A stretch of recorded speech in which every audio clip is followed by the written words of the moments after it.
Good evening, it's Rachel Flower here at Excluded UK, and we are bringing you another episode of Raw and Real, a series of interviews or conversations with members of the Excluded UK community so that they can share with you directly their personal stories about how they've been affected from being excluded from the main government support schemes. And it's nearly 100 days now, would you believe, that members of the Excluded UK community have been either largely or entirely without income support in their households. And I've brought on with me today somebody who's in Yorkshire, not too far from where I live. Welcome to Spike. Hello there. Hiya. Thank you so much for joining me, Spike. You've actually been a voice already for Excluded UK on radio interviews, and I'm really grateful for you doing that. It's really important that we get our message out there and get these stories heard. And I asked you to come and join the Raw and Real session with me. Would you tell everybody listening to this why you are excluded? What job were you doing at the time that lockdown began, and what happened? Let us know. Okay, certainly. Well, myself and my partner were working for a company in the Wetherby area, producing sort of display material for supermarkets. The point of display material where you sort of the cardboard shelving at the end of units, the sort of spontaneous sort of purchases. These were sort of connected to things like Euro 2020, the Olympics, and those sort of promotions that sort of go hand in hand. That work sort of started to tail off, obviously, as things sort of got cancelled. But we were working for an agency because we had sort of different plans for later on in the year. We'd been working there for sort of 6 months at the same assignment, working sort of 40 hours plus a week, sort of as well as sort of overtime. We were then sort of put onto unpaid leave when the sort of factory went into sort of shutdown. They sort of, whilst the permanent members of staff were still working there, they got rid of all of the sort of the agency staff, and the company themselves furloughed their workforce. Now, our agency initially sort of said, oh, well, no, agency people aren't covered. If you're on a 0-hour contract, you're not covered. I then went to sort of my MP and said, why aren't agency people covered? And my MP came back to me and went, well, they are. So I went back to my agency and said, well, my MP says they are. And my MP also sort of wrote to them and said, they are. They ignored my MP for a good number of months and ignored ourselves. And sort of during that time, I didn't really have much time to battle them and fight them. I needed to sort of start working. And so I managed to get a job. Initially, I got a job working call centre. It's just above minimum wage, but at least I'm working. It's a bit more difficult for my partner. She doesn't have that kind of call centre experience. I've been a call centre manager before, so I was able to sort of slip into that role fairly easily. It was actually for the government, for the NHS, was the sort of original. I was working for the shielding helpline, so helping people that were shielding, sort of helping to sort of restart the country again, even though it were sort of right in the depths of lockdown. That sort of came to an end. I can't really talk about the contract I'm working on at the moment, but let's just say it is another one that's helping rebuild the country. It's helping get sort of things moving again. So I'm sort of, I can't do much more than that. But sort of the upshot from the agency is what they've decided is they will furlough some people. Now, if the host company have a timetable, a schedule of when they're sort of going to be back into work, then they will furlough staff. As our host company, because it's reactive, it's an agile firm. It responds to the mood in the marketplace. There's promotion. It's connected around things. So as things pick up, we will be back to work. So they're not going to give us a time. So because they're not going to be prepared to give us a time when we'll be back working for them at all, then the agency won't furlough us.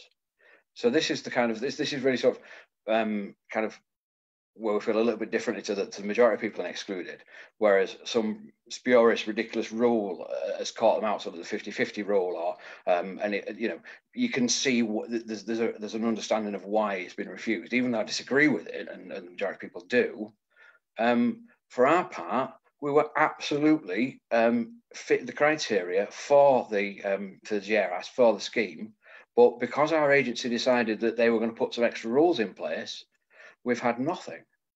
I think We've been calling this category denied furlough category. So basically, if you're listening at home and this is new news to you, there is no legal responsibility or obligation of any employer to access the job retention scheme for their staff. It's entirely discretionary. So in your situation, Spike, your agency worker, your agency itself could have furloughed its workers. You had to bring that to their attention in the first place to explain that was the way the scheme worked. But even once they realised that's the way the scheme worked, they basically refused to do it, or they did it for some workers and not for all. Is that right?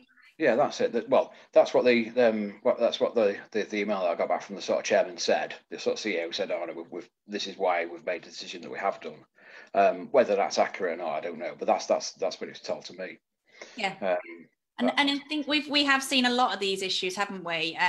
Employers, again, they can't put any pressure on them. There's nothing you can do if they say no, even though it's government money that's basically just being passed through the employer to the end recipient. And the idea of it was to stop laying people off. But if the employer says no, it's a bit like computer says no with the HMRC problems. There was nothing there for you to do. And one of the reasons I really wanted you to come on as well was because you have gone out then and applied for other jobs and tried your very best to create your own opportunities in what was a really difficult environment, I'm sure. I think I'm right in saying your partner's been unsuccessful in getting any work since she's been denied furlough, but you have managed to pick up a bit of work, but it's been difficult because there's not much around. No, there isn't. Every time she sort of applies for a role sort of in production, you look on LinkedIn, not on LinkedIn, we look on Indeed, and there are sort of 500 plus other people have applied for that particular role. And it's just you run up against sort of people that are in other areas now that are being made redundant. So people that have got those skills particularly that you're trying to move into that area of. So it is difficult. I mean, you must apply for 10 things a day, and so far just not picked anything up at all. A lot of the agencies seem to be sort of have treated people like they ourselves, and are just sort of collecting names again for when sort of things pick back up again. And I'm not and I can't really blame our agency for the way they behaved. I mean, what the government expected companies to do will behave like charities and sort of put their arms around the workers, I think was what we sort of said, and make sure people were okay. Well, why would they? A business's main thing to do is make a profit. That's what it's there for. It's to grow, and it's to move in its framework, but it's to make a profit. So therefore, why would it do something that has no benefit for it in the long term particularly, but has a short-term cost? I don't understand why they thought people would do that. I don't know. People in our group actually have done that, and they've thought about people, their workforce as human beings, and I'm really sort of, I have massive respect for those people that have done that and have sort of put themselves through personal hardship to keep hold of the workforce. And that's, and I really hope that that workforce sort of reciprocates that in sort of the future years. But our agency, I can't really fault them because for acting the way they do, because if they paid us, it would have an on cost for them. It would. Yeah, you're right. I mean, there's always another side to the story, isn't there? And there are a lot of, particularly small business employers, who have highlighted the fact that there is an administrative cost and an additional cost for doing that. And it wasn't necessarily an easy process to follow the rules and put it in place. So as you say, a lot of businesses did make a kind of strategic decision that accessing furlough for its workers was just too difficult and too costly. So there was a flaw in that scheme from the beginning. But for you and your partner, I know because you've shared with me, it's been really difficult trying to make ends meet, and that is a situation, as we've said, is shared across most of our excluded members. Where are you at with that at the moment, Spike? Like, how have you been getting by day to day? Okay, well, we went from two reasonable wages to one sort of okay wage. So we did have a little bit of savings for a trip rate later on in the year. Those have sort of gone now. We were due to go to download this month as well. Unfortunately, we got the refund for that. So unfortunately, we couldn't sort of carry our tickets over to next year. We had to actually live off that refund. The next month, it's I don't know what I'm going to do. It's, you know, it's that sort of time. Yeah, I mean, I love your attitude. You're obviously, well, we haven't known each other very long, but you're obviously quite a resilient and positive person overall. But, you know, this sense that we're left with of like, I don't actually know what I'm going to do, you know, next week, next month. It's a serious issue, isn't it? And it's caused a huge amount of stress and anxiety for so many people within the excluded community, and really at a time when we could have all done done without it. That was the point of the schemes in the first place, to put their arms around the people and support them and their livelihoods. You know, what's your like overriding emotion and feelings? Do you change from day to day, or what? Yeah, pretty much. I mean, I had the sort of added complication on May the 20th of I broke my hip, which kind of was just, oh well, fantastic. Could anything else particularly happen at the moment? And that was frustration. I mean, I only took a day and a half off work after sort of surgery to have my leg put back together, practically. But because I can't have any time off, I can't afford to have any time off, I ended up only having a sort of day and a half off through that period. I actually worked from my hospital bed on the contract that I'm working on at the moment. So I can't really do any more than I'm doing. You know, I've worked for the last sort of 35 years, and I've paid in to the system for the last 35 years. And I just want basically to just that helping hand at the moment, whilst we can get things back going again. You know, I've always worked, and that's how I've always got myself out of any situation that I've got that I've had. I've worked, and I can't do it, and it's really frustrating. That's probably the biggest thing for me is that frustration. I am a positive person. I do want to get going again. I'm always, I do tend to look forward. I don't tend to dwell on what's happened and sort of where I'm in the here and now. I tend to look forward. I'm very much a sort of life's too short sort of person to be worried about what's happened and where we're going. And I can't see my way out of this particular situation, and I can't sort of plan myself going forward, and I can't sort of figure out how I can get myself through this. And so I find that really frustrating and unfair, because I'll do it. I'll work hard, and I'll do what needs to be done, but they won't let me. The system sort of circumvents me, and I can't get myself out of this. The catch-all phrase that the government often say is about falling back on the welfare system. So how did that go for you? Have you and your partner tried to make applications to that? Yeah, we put an application in for universal credit, but as I'm earning just over minimum wage, then it just gets zeros down to nothing. The sort of 63 pence in the pound rule sort of applies, and it just takes it down to zero.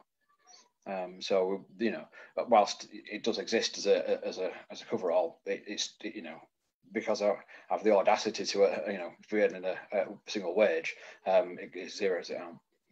If you hadn't have managed to find that job, do you know what happens with universal credit then? Is would one of you have been able to claim it, or both, or have you any idea what an individual earns if they're not working? No, I think it was around about sort of, I think it was around about £264, I think it was, for a month. That was about 4 weeks, I think it is. Right. I think that's what it comes up at, and then gets zeroed again when they sort of take into account my wage. Yeah, so just thinking through, what we say is that this welfare system just isn't fit for purpose for covering an unprecedented situation like the pandemic. And I think if you'd have not worked, you'd have been able to claim slightly better off, maybe. So it's creating the wrong attitudes in people as well, isn't it? Because like you say, you want to stay working, but you've had to decide between falling back on the welfare system, both of you, and just carrying on paying your own way. Well, indeed, yeah, but even the welfare system, like I say, it gives us nothing per month because I'm working. So even though sort of they say, oh well, there's always that's the line that's sort of trotted out is oh well, if you don't qualify for this, if you don't qualify for that, if you don't get that, well at least there's a welfare state there to sort of pick you up. Well, no, there isn't. There's only to pick you up in certain circumstances. It's not the coverall that it's claimed to be. No, I know. Well, you heard me getting very angry about that on a number of occasions in recent weeks. And that's the myth that we need to bust. In fact, in the survey data that we've collated through our members at Excluded UK, it was well over 60% of people had applied to the welfare systems and got absolutely nothing. And then in the remainder of that percentage, some had applied but only got a small amount. And it's the disparity of that between what other UK taxpayers are managing to claim through the job retention scheme or through the self-employed scheme that's at the heart of our argument, that the schemes haven't given equality of access for all. And one of the things we've been talking about in the group this week, Spike, isn't it, about the fact that we all know that we're going to have to pay for those schemes through our tax going forward, yet we haven't been able to draw from those schemes essentially in the hour of need.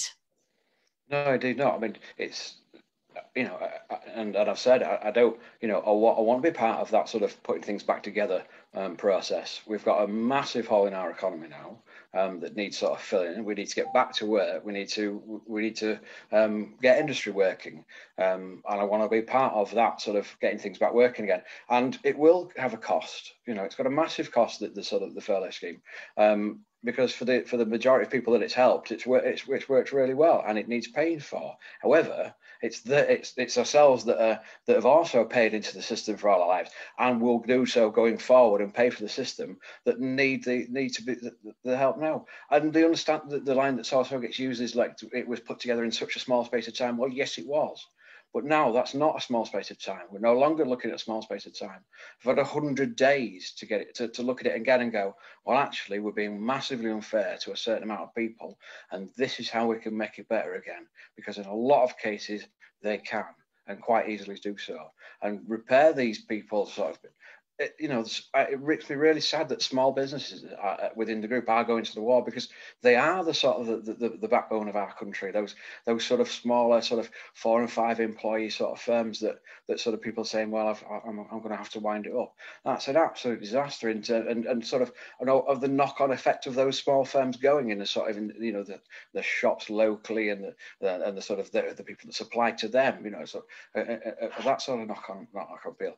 That's where we need to be working hard, I think, and I find it really surprising that they've not worked on that particular area, that they've not seen that that's going to be a problem for the country as a whole. That disappoints me a little bit, really, because I thought that this particular government would be the government of small business. Spike, you talk a lot of sense. I can't argue with any of that. Perhaps if somebody in Parliament was open to having that conversation with us, we could get some policy or rationale back around these decisions, exactly as you say. But the big problem we've got at Excluded UK at the moment is that we're just not getting a response from the government at all. The Treasury report was published on the 16th of March, and we can't get any guidelines at the moment about how they're going to reply to that, whether they're considering what was written down in that report. It categorically and unanimously said that the gaps exist and need to be fixed urgently. And, you know, the big question that we've been wanting to get answered is, are you going to do something about it, government? And yeah, you know, you're absolutely right, Spike, in what you say. I wanted to say to you, like, I just think you are you're a perfect example, I think, of the type of personality that we have in the group. You know, you're hardworking, you just want justice, you want things to be equal, you can't understand why, having paid into the system for so many years, you're now not being supported. But, you know, one of the great things that's come out of Excluded UK in a weird sort of way is that we've all met so many wonderful people, and in the face of adversity, we're managing to kind of keep our sense of humor and stay positive and, you know, look to the future. And many of us have been having bad days and trying to pick each other up within the group. I know you've had your bad days as well, Spike, and you sat there now with your leg laid out because you can't actually move properly. But is there anything, like a parting message you'd want to say as the end of this Raw and Real session? Yeah, just consider people. Now it's a massive number, 3 million, and so the individual might get lost within that. But each individual one of these 3 million people are going through hardship at this point. There's been this sort of saying, oh, we're all in the same boat. We're not in the same boat, but we're all down in the same storm. And I really appreciate the fact that there are other people there, even though they're sort of going through their different sort of things. There's always somebody worse than yourself, but they're there, they're coming together and talking as one voice. I appreciate that. You're absolutely right. And I guess that's what we were hoping that this was going to bring out in the nation as well. The concept that Rishi Sunak was talking about originally was like, we will all stand shoulder to shoulder and nobody will be forgotten and everybody will be helped. And unfortunately, that message has changed over the months, really, to, unfortunately, we couldn't help everybody. And we're going to carry on fighting to say that's just quite simply not fair. And all UK taxpayers should have been treated equally at this time. Feels simple, really, doesn't it? It does indeed. I just want I was sent a letter through the door about making sure that they would leave food on my table. They wrote to me personally and told me they would do that. I just want them to just make good on that promise. Oh, right, that would be nice. So they're going to come and leave food on your table. Well, you know, wait the letter with bated breath. Yes, the letter from Mr. Johnson that was at the start of all this, the letter that he sent to every household. Contains the line, we'll make sure that we you know, there's food on your table. Well, you're still waiting. Yeah, couldn't go with that. Still waiting. Okay, well, thank you so much, Spike, for being here with us today. You know, as I say, you're an amazing, resilient character, and I'm really proud to have you within the Excluded UK community. Kind of like, you know, I'd be sad really when we get resolution to this and everyone gets to deserve what they deserve and they go back to normal. Let's hope that happens sooner rather than later, though. Hey. Yeah, me too. Brilliant.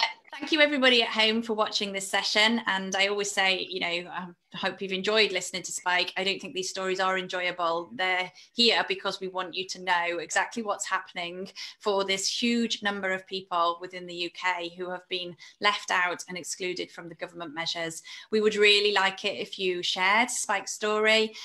Please stay active for us on social media and keep highlighting the plight of these people, because our intention here at Excluded UK is to keep fighting until equality, until justice is reached. And Spike, thanks. I'll see you inside the group. You will. Cheers. Thank you. See you soon. Bye. Bye. Bye.